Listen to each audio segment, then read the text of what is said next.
Je vais vous raconter une anecdote que notre professeur d'histoire-géographie nous avait racontée quand nous étions au lycée. Un groupe d'élèves japonais a visité la France. Maintenant, nous allons vous donner la formule pour devenir voisin de prophète avec l'aide et la volonté de Dieu.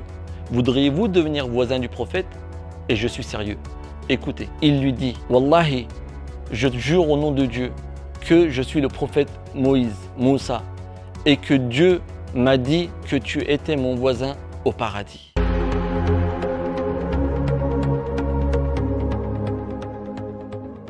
Nous allons commencer ce sujet avec cette belle citation. Le premier devoir d'un enfant est de respecter ses parents. Pourquoi nous avons choisi ce sujet? Car il est de plus en plus fréquent de voir des jeunes ou moins jeunes avoir un comportement maladroit envers leurs parents. On peut facilement voir des garçons et des filles mal parler à leurs parents, même à les insulter, les frapper. Et comment se termine cela?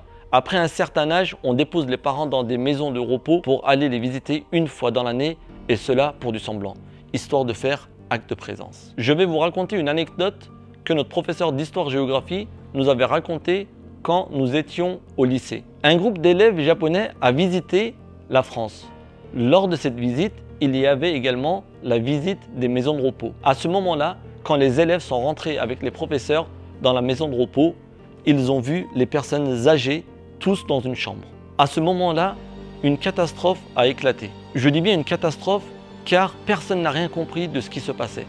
Les élèves ont commencé à vomir, certains sont tombés dans les pommes, certains ont commencé à pleurer, certains ont commencé à fuir la maison de repos. Et quand ils ont sorti tous les élèves dehors, les professeurs français n'ont pas compris ce qu'il se passait. Et ils ont demandé aux professeurs japonais « Pourquoi vos élèves ont réagi de cette façon ?» À ce moment-là, les professeurs japonais leur ont dit « Car nous n'agissons pas comme ça envers nos ancêtres. Alors que vous les avez abandonnés dans des maisons de repos. Et pour nous, cela est impensable. C'est pour cela que nos enfants ont réagi de cette façon. » Maintenant, nous allons vous donner la formule pour devenir voisin de prophète avec l'aide et la volonté de Dieu. Voudriez-vous devenir voisin du prophète? Et je suis sérieux. Écoutez, un jour, le prophète Moussa, Moïse en français, demande à Dieu, « Ô Seigneur, qui sera mon voisin au paradis ?» Et là, Dieu lui donne la réponse. C'est le boucher qui se trouve dans le village situé dans cette ville. Alors le prophète Moussa prit la route. Arrivé au village, il trouva la boucherie. Il lui donna le salut. Il expliqua qu'il était voyageur et qu'il voudrait demeurer chez lui pendant quelques jours. Sur ce, le boucher accepta et lui dit « Par contre, je travaille actuellement, donc si tu veux, attends que je termine ma journée. Après, on ira chez moi ce soir. » Moussa attendit dans la boucherie. Il observa attentivement tout ce que le boucher faisait pour justement gagner le paradis. Quelle était cette action que le boucher réalisait pour pouvoir devenir voisin du prophète Moussa? Vous imaginez réussir à devenir voisin d'un prophète avec une action, mais laquelle? Mais le prophète Moussa n'a rien découvert dans la boucherie. Donc, ils sont passés à la maison. Arrivé à la maison, le boucher avait récupéré de la viande fraîche pour offrir un repas à son invité. Il a préparé la table. Après, il a demandé à son invité qu'il ne connaissait pas « Mange, j'ai quelque chose à faire et je te rejoins juste derrière. » Sur ce, le prophète Moussa, qui était justement dans la volonté de savoir tout ce qu'il faisait, l'a suivi. Il s'est rendu compte que cette personne est entrée dans une chambre. Le boucher a descendu un lit qui était suspendu au plafond. Et Moussa regardait attentivement qu'est-ce qui se passait à l'intérieur. Il a quitté la table juste pour savoir qu'est-ce que ce boucher faisait pour mériter le paradis. Et là, il a observé encore attentivement. Le boucher a descendu un lit. Et sur ce lit était allongée une vieille personne. Cette vieille personne ne pouvait pas manger, ne pouvait pas bouger, ne pouvait rien faire. Le prophète Moussa observait attentivement tout ce qui se passait. Cette personne, le boucher, a nettoyé la personne, lui a changé les draps, lui a changé ses vêtements, lui a fait manger et à la fin, il lui a fait boire de l'eau. Il a regagné sa place à côté de son invité, à côté de la table.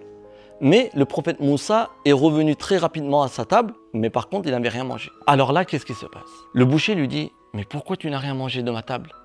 Car vous savez, quand vous invitez une personne à la maison et qu'il ne mange pas à votre table, c'est comme une insulte. Et il voulait savoir la raison.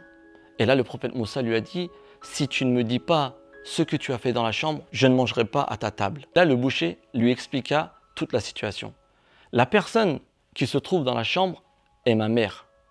Elle est très vieille. Elle n'arrive plus à se déplacer toute seule.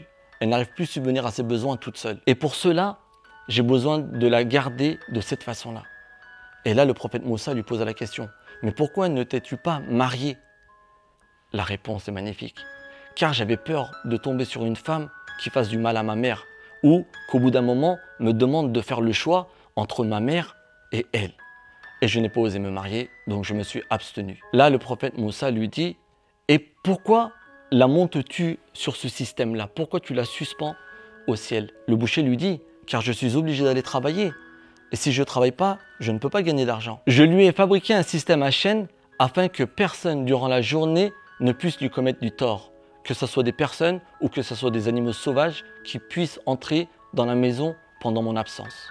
Et là, le prophète Moussa lui demande une dernière question. Peux-tu me dire qu'est-ce qu'elle t'a chuchoté à l'oreille lorsque tu as tout terminé et que tu lui as fait boire un verre d'eau et qu'elle t'a appelé à côté d'elle, tu as approché ton oreille et elle t'a dit quelque chose. Qu'est-ce qu'elle t'a dit? Et là, il lui dit, mais laisse tomber, c'est pas important. Il dit, si, j'insiste, je veux savoir. Et là, le boucher lui dit, ma mère, à chaque fois, elle me fait la même invocation. Une fois que j'ai tout terminé et que je lui fais boire l'eau, elle me dit, fils, que Dieu fasse de toi un voisin du prophète Moïse. Et sur cette réponse, le prophète Moïse ne cache plus sa joie.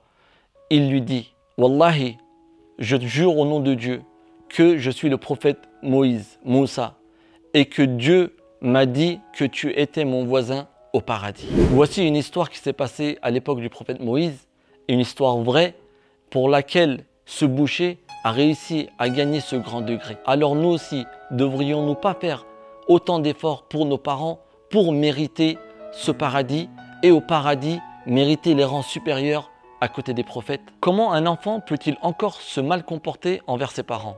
Leur répondre en criant, les frapper, s'allonger à leur côté comme s'ils n'étaient pas là, les abandonner en maison de repos, ne pas prendre soin d'eux, ne pas répondre au téléphone quand il voit que c'est sa mère ou son père qui l'appelle.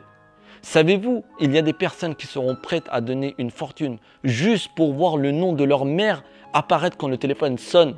Si vous ne me croyez pas, allez demander à vos amis qui ont déjà perdu leurs parents très jeunes. L'homme n'a pas conscience et ne donne pas l'importance nécessaire à ceux qu'il possède.